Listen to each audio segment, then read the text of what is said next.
Property linking is a brand new feature in Adobe After Effects, and essentially it works via the mechanism of expressions, but it simplifies the entire workflow beautifully. I just want to illustrate this with a couple of compositions that I've created.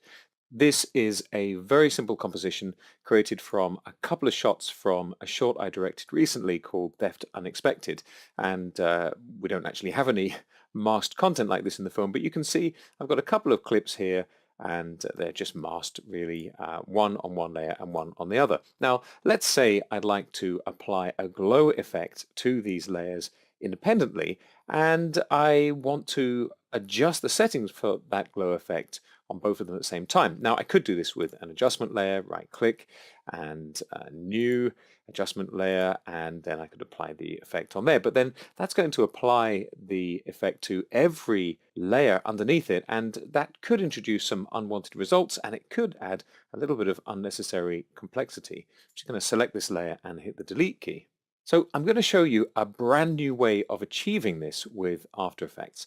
I'm going to go up to my effects and I'll just type in glow here in this quick search box, and I'll throw the glow onto, well, let's go for the layer at the top here. And right away you can see this very visible effect. And so we've now got a really bright hat. And this is perhaps not a completely natural looking effect, but at least it's pretty strong. I'm going to select this glow effect in the Effect Controls panel, and under the Edit menu, I can now choose Copy with Property Links. Now, I'm on a PC, so I've got my keyboard shortcut as Control-Alt-C, or this would be Command-Alt-C on a Mac. Having done that, I can select the other layer in my composition, and I can just go to Edit, and I can choose Paste, or Control or Command-V. And right away, you can see I've got my effects. Now, so far, so good. This is very much like copying and pasting effects between layers normally, but look at this. All of these numbers are in red. And in fact, if I try to adjust the glow intensity, for example, you see my numbers go orange for a moment, and I release the mouse and everything jumps back to the way it was. And that's because this set of controls no longer actually control this effect. If I select the other layer and make an adjustment here, so let's take that glow intensity and adjust it. Well, you can see right away. Now I'm working with adaptive resolution here, so I'm just going to crank this up really high, and let's turn up the glow radius. In fact, you can see that really visibly. I'm adjusting both layers at once. And how is this possible? Well, it's actually pretty simple. If I just twirl down here my second layer and expand out my effects and my glow, here are my red numbers for that effect because I can't change them. And let's take a look at this glow radius, and there, now you can see I've got an expression. Let me just pull this out a little bit. I've got an expression already applied to this adjustment, which is fantastic because if I want to, I can break the connection between this control and the original layer. Let me just show you what I mean. I'm going to pull this up a little bit so you can see the controls a little more clearly.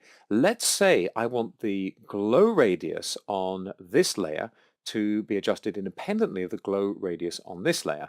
Well, I'm going to click on my expression, and I'm going to hit the delete key.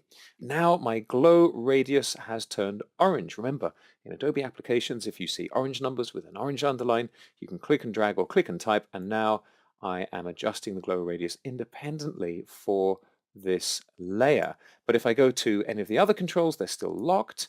Let's just scroll up a little bit and flatten this layer, select my top layer, and now if I adjust maybe, well, let's go for the glow intensity again. You can see it's adjusting both, but if I adjust the glow radius, just layer one. How fantastic is that? You now have a mechanism, a very easy to use mechanism. Simply choose Edit and Copy with Property Links. You've got this mechanism to adjust the effects on multiple layers with the controls on a single layer. I can do the same thing if I want to make color adjustments. Here, for example, I've got another composition with a few shots again from a short that I directed a little while ago. It's called Theft Unexpected. It's about people stealing biscuits. And let's say I'm going to put a simple color effect on. Maybe I'll put in simple color balance. Let's throw this on here. And I want to just increase the red. I'll make this really visible. And let's have the shadow and midtone red balance right up here. And I've got this camera angle used a couple of times. Here it is again.